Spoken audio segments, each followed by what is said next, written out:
Non, j'ai pas reçu ta vidéo. J'ai pas iMessage, moi je suis sur Android. Est-ce que tu peux me l'envoyer sur Facebook Messenger? Ah, t'y es pas. Non mais désolé, j'utilise pas WhatsApp. Line? C'est quoi Line? Non mais non, laisse tomber. Mais non, je vais pas réinstaller Skype en 2019, ça a aucun sens. Bon bah tant pis, tu me la montreras quand on se verra cette vidéo. C'est frustrant de jamais savoir par quel service de messagerie on doit passer juste pour communiquer avec ses amis, c'est un truc, c'est une aberration. Heureusement, ça devrait bientôt changer grâce au SMS. Salut à toutes et à tous, c'est Geoffroy de Frandroid et aujourd'hui on va parler de l'avenir de la messagerie, non pas le SMS mais le RCS. Vous êtes prêts? C'est parti.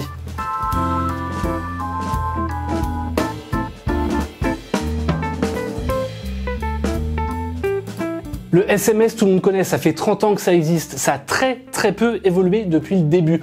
On a eu quelques modifications avec le MMS en 2002, mais c'est vrai qu'on ne peut pas communiquer par groupe, on ne peut pas envoyer de fichiers, les vidéos, les photos sont compressées, enfin bref, c'était une très bonne idée, mais c'était une très bonne idée il y a 30 ans. Le SMS, depuis quelques années, il est en chute libre, il est concurrencé partout par les messageries instantanées. Le problème, c'est qu'elles sont jamais compatibles entre elles, ça crée des gros problèmes, et donc c'est pour ça que Google a voulu pousser un autre protocole. Ce protocole, c'est le RCS. Le RCS, c'est un protocole qui a été finalisé il y a plus de 5 ans maintenant. On peut envoyer des images sans compression, des vidéos sans compression, on peut communiquer en tête-à-tête avec quelqu'un ou alors par groupe. Enfin bref, il y a énormément de possibilités qui sont offertes par ce service-là. Pour les fonctionnalités, en fait, ça ressemble pas mal à ce qu'on retrouve sur les applications de messagerie instantanée. On a à peu près la même chose et puis c'est aussi similaire puisque ça passe par le Wi-Fi ou la data et non pas par le GSM comme le SMS. En revanche, la principale différence avec les applications de messagerie, c'est que cette fois, c'est un standard qui est géré directement par l'association GSM. Et puisque ça passe par votre numéro de téléphone pour envoyer à un contact,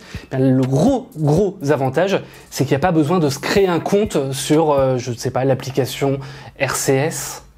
Non. Le gros problème pour l'instant, en fait, c'est qu'il y a assez peu d'acteurs qui ont déjà adopté le RCS. On a bien Google qui a bien poussé le truc, notamment avec l'adoption sur Messages, son application de SMS sur Android, et qui voudrait aller encore plus loin sur Android Q en proposant a priori à d'autres applications tierces de bénéficier du protocole. L'objectif finalement, c'est qu'on puisse envoyer un message depuis Android Messages, qui soit reçu ensuite sur WhatsApp, sur Facebook Messenger, sur Skype, sur Slack, enfin j'en sais rien, sur absolument n'importe quelle application de messagerie. Mais le problème, c'est qu'il faut quand même pour ça que les messageries soient compatibles avec le RCS. Et c'est pas encore le cas. Et puis imaginez, vous êtes là sur votre PC, vous voulez envoyer un message à vos proches, vous voulez pas envoyer seulement un SMS, mais vous voulez envoyer des photos, vous voulez passer un appel vidéo, et comme Windows propose déjà l'application Votre téléphone qui permet de gérer les SMS, ce serait très bien qu'elle propose également le RCS et qu'on puisse tout gérer depuis un seul poste. Le dernier souci, c'est au niveau des opérateurs. On en a quand même certains qui facturent encore le SMS et on les imagine mal lâcher complètement l'affaire parce que c'est quand même une petite manne de profit, mais c'est une manne de profit quand même. Surtout, on a besoin d'eux puisque c'est quand même eux qui gèrent les numéros de téléphone et pour l'instant, c'est complètement silence radio. Free, qu'on a interrogé à ce sujet, ils veulent pas nous répondre, ils ont rien à communiquer là-dessus. Orange avait essayé il y a quelques années avec Join, son service qui était lié un peu à Soch. Pareil, pas de réponse. Bouygues et SFR, c'est la même chose, pas de réponse. Pour l'instant, on ne sait pas du tout comment les opérateurs français se positionnent sur le RCS et on espère vraiment qu'ils vont prendre le train en marche. Enfin, le dernier souci autour du RCS, parce qu'il y en a quand même un, c'est au niveau de la sécurité. Parce que contrairement à iMessage, contrairement à WhatsApp, à Telegram, c'est pas du tout chiffré de bout en bout. Ça veut dire que les opérateurs, théoriquement, ils peuvent avoir accès à tout ce qui passe par leur réseau et donc prendre connaissance de vos messages.